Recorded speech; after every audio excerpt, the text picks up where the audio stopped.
Hi, good afternoon. I'm Sarah Aubrey. Thank you so much for joining me today. I'm really excited to talk to you because I love empowering people with knowledge. And today we'll be talking about some solutions and opportunities to the problems that we face.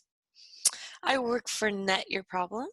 It's a fishing gear recycling company that engages with coastal communities, recyclers, and sustainable brands.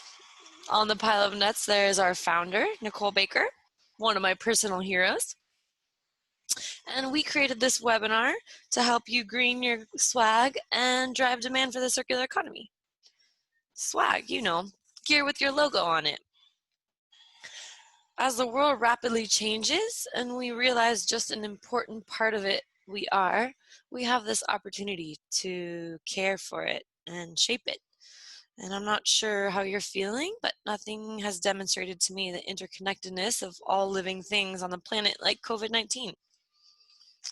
My grandma always told me to leave a place better than you found it, and that's where we're exploring today, surpassing the idea of sustainability, exploring the concept of regeneration. So just exactly how do we do that? Today we'll cover the linear economy and how it doesn't make sense, the circular economy and the important role it will play in our future, the issue of plastic and how we're going to deal with it through recycling, and your role in contributing to recycling in the circular economy through greening your swag. So we're going to start our time off together with a little story. This is Polly the elephant. Polly needed things, so she went out into the world to search far and wide for the resources she needed to make the products she used. She climbed a mountain. She crossed a river. She dug a hole, took what she needed, and carried it back to her house, where she made this amazing water bottle. When she was done, she threw it over there in the waste pile. This is the linear economy. Take, make, waste is the slogan. Resources are extracted to make a product you'll use and then throw away as waste. It's the dominant type of economy we see in our society today. So where does the linear economy take us? Let's watch and see what happens in Polly's world. Polly used her water bottle, but now she needs something else. So she climbed a mountain, crossed a river, dug a hole, took what she needed, made it into something that she used. And when she was done, she threw it over there in the waste pile. Then she needed something else. So you know the story. This is Polly operating within the linear economy. This is the process she has to go through. When she's done, she throws her waste in the garbage. As she continues to go through this process of take, make, and waste, the amount of waste going to the landfill grows exponentially. This is the linear economy, where materials and products lose their value over time, where resources become scarce and supply chains are unstable. And environmental degradation is the result. We are now living in an unprecedented time. It's called the Anthropocene, when a single species, humans, is having an impact on the planet at a scale so large that future scientists will be able to see it in the fossil record. This way of doing things doesn't make sense. Polly was over it. There's got to be a better way. Well, let's use a tool called the waste hierarchy to see what Polly can do. This shows us methods of waste disposal from most preferable at the top to least preferable at the bottom. Polly's been operating at the bottom of the waste hierarchy by throwing waste into the landfill, but now she's moving on up, climbing up that hierarchy because she wants to operate up near the top, in the green. Reducing the amount of water bottles she produces, reusing them if she can, or recycling the bottle if she has to get rid of it. How can she do this? Through the circular economy, where products are made, used, recycled, and then made into something else. Recycling is the key component of shifting from the linear to a circular economy, keeping that material in the manufacturing product to consumer market over and over again.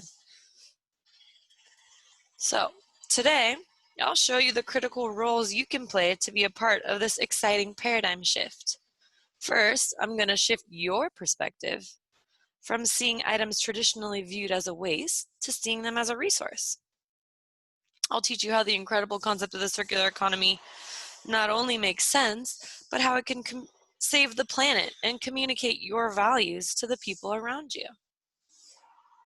So now, Polly can skip the part where she climbed a mountain, crossed a river, dug a hole, and schlepped all that stuff to make a product which she later threw away, and change her perspective of that waste and turn it into a resource.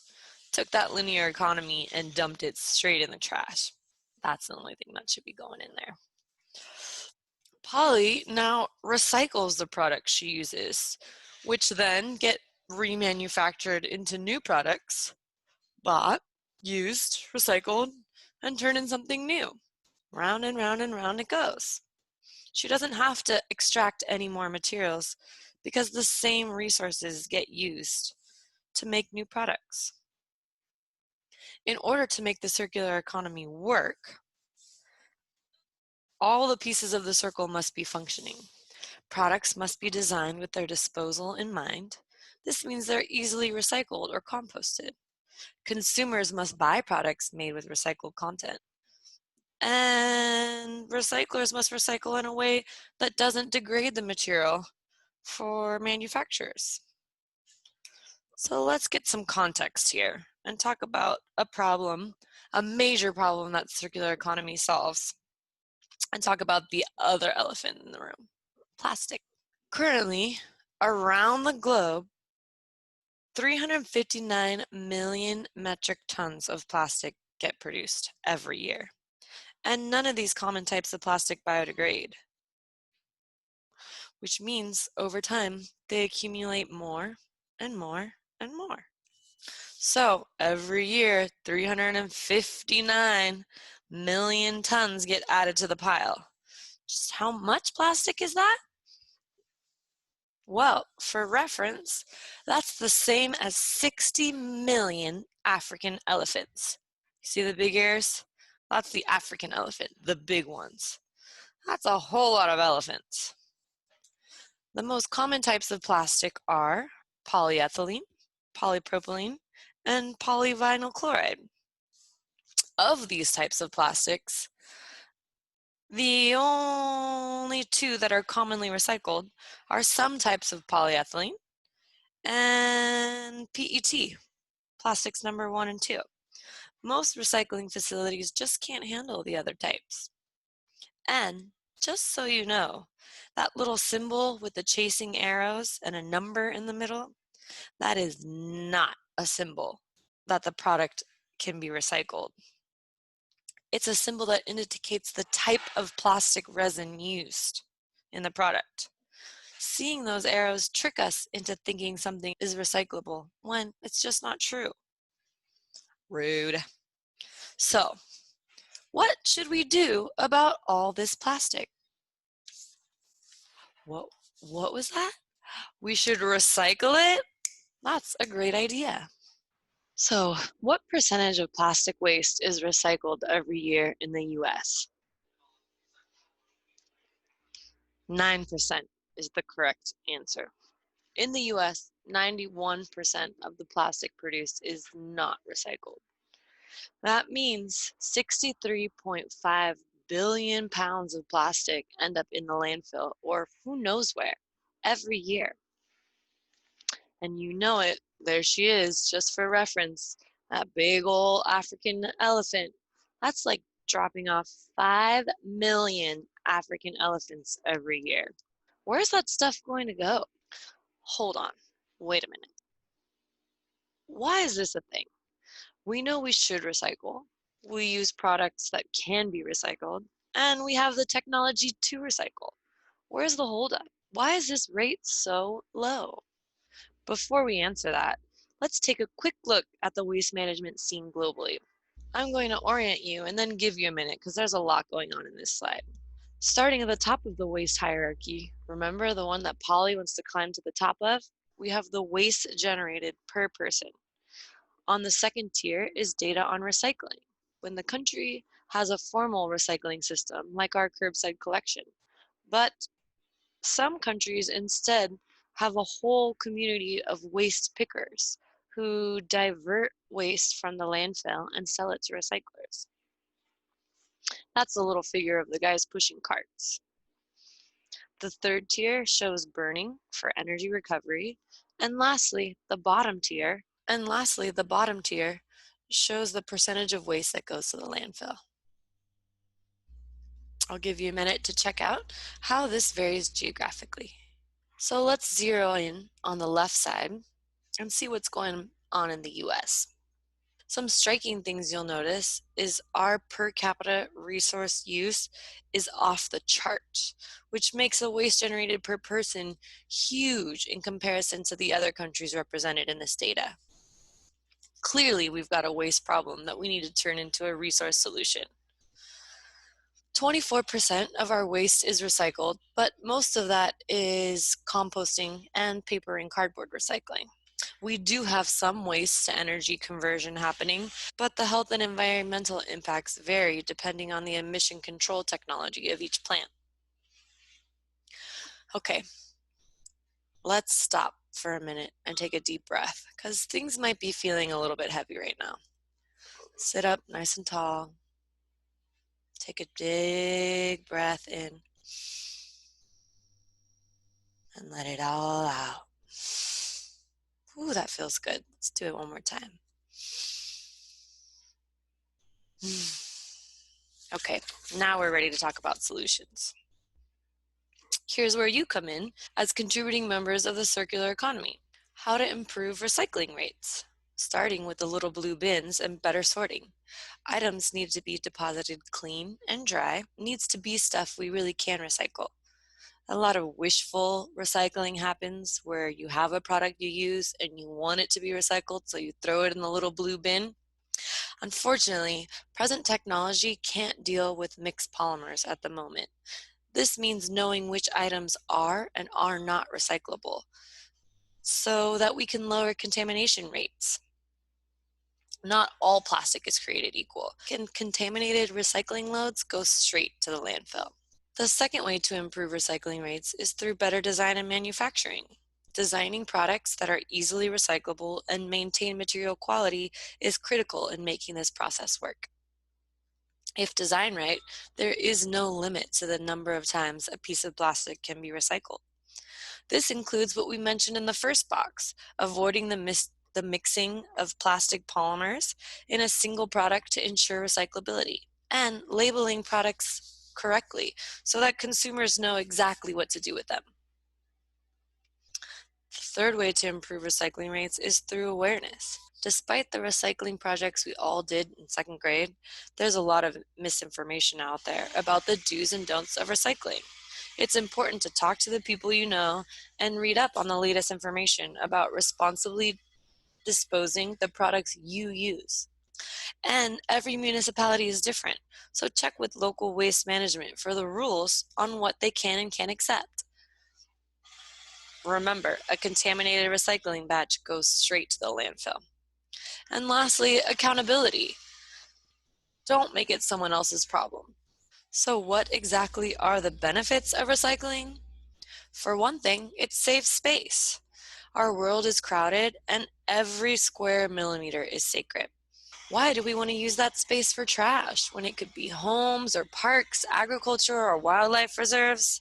The planet isn't getting any bigger, but the size of our plastic waste problem definitely is. Last year, an island town paid $30 million to expand its landfill for the next 40 years. I can think of a whole lot of good communities can do with an extra $1 million a year. Can't you? The second major benefit of recycling is reduction of greenhouse gases.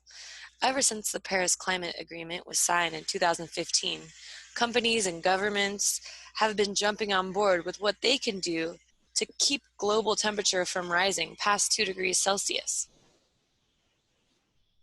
One of the most efficient ways to do this is by reducing greenhouse gas emissions. Using recycled materials reduces GHGs by at least 67% in comparison with using virgin materials. What would our environment look like with less greenhouse gases? Check out the change in downtown LA when greenhouse gases were reduced because of stay-at-home orders, COVID-19. You didn't even know those mountains were there. And energy? Using recycled materials reduces energy consumption by 79%. We could power the city of LA for an entire year with the energy saved from using recycled materials instead of virgin plastics. It also creates local jobs in this new resource market. But just exactly how much better is recycling? It's great for reducing waste generation, energy inputs, and greenhouse gases. But where it really shines is when recycled materials replace the need for virgin material production. At the moment, recycled plastics make up only 8% of all plastic products made. Virgin plastics are made from extracting crude oil, while recycled plastics have nothing to do with it. Here's where you have the chance to move the needle and start demanding more products made from recycled materials. What kind of products, you say? All kinds. Technology is amazing, solutions abound, and you can make pretty much anything.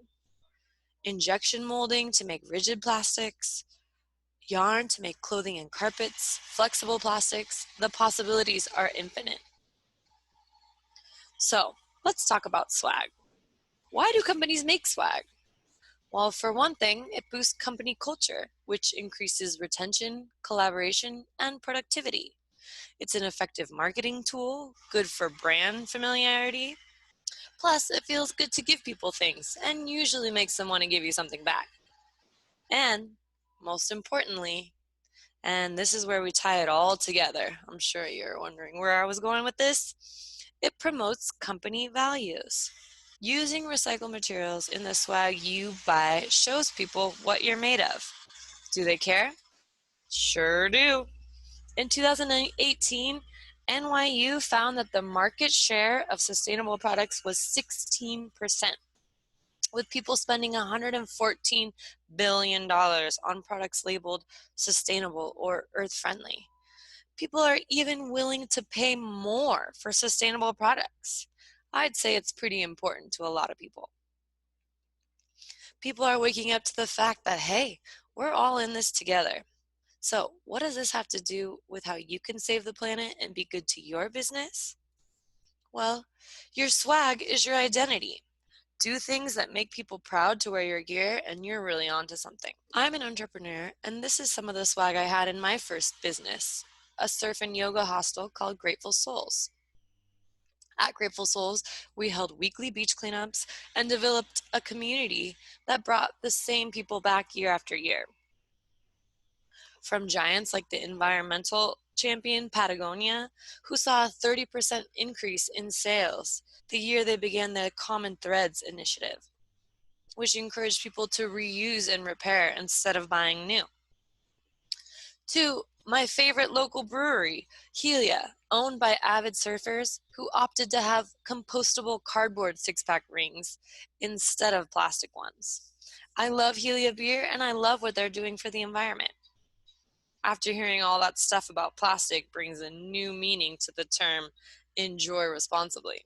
What does this mean for companies and corporate social responsibility? It means that people want low impact, high value products and services. We're shifting from the traditional way of business to the triple bottom line, where the impacts on people and planet are equally as important as the amount of profit made. In any relationship, whether it's with your clients, partners, vendors, or employees, sharing the same set of values is critical for things to go smoothly and move forward. So, here's our bottom line and how to save the earth like a boss. This is the other piece where you are a part of the solution.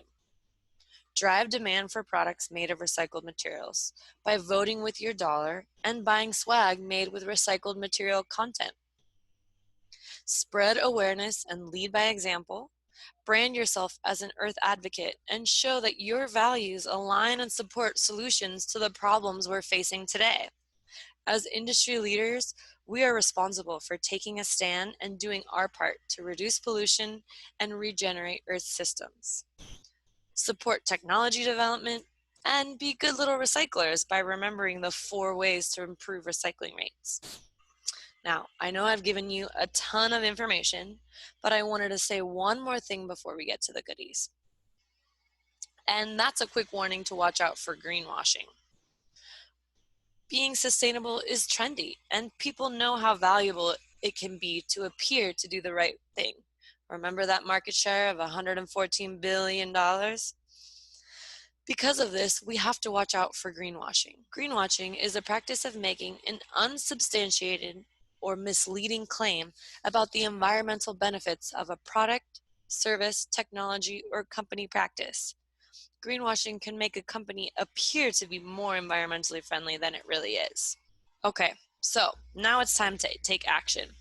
If this talk has resonated with you, and I've convinced you that purchasing green swag is a good idea, we gathered together some of our favorite brands offering all kinds of products. Products made of recycled or reused materials. No need to worry about greenwashing. We've made it easy for you. If you decide to use these brands, hashtag it and let us know. In the face of COVID-19 and so much uncertainty, smart businesses know to make decisive decisions and double down on what matters most. Because these are the businesses that are ready to shoot off like a rocket once the timing is right again. And now, with so much teleworking, swag is more important than ever for keeping company culture alive. I want to thank you guys for being such an amazing audience and taking action to make a difference for our planet. I love being alive right now. There are so many cool solutions to the problems we're facing. It's an exciting time. Charles Eisenstein said, "A miracle is something that is impossible from an old understanding of reality, but possible from a new one." And I hope I've expanded your understanding a little bit today. Along with my contact info, here's an infographic on our company, Net Your Problem, and how we're helping to prevent marine debris, support the circular economy, and work with fishermen. I'd love for you to reach out with your feedback. I love to share about this stuff. I love connecting with people. Please look me up on social media. I'd love to be friends. If you're not interested in swag, but are interested in other ways to support recycling, please contact us. Thanks again for sharing your day with me. See you soon.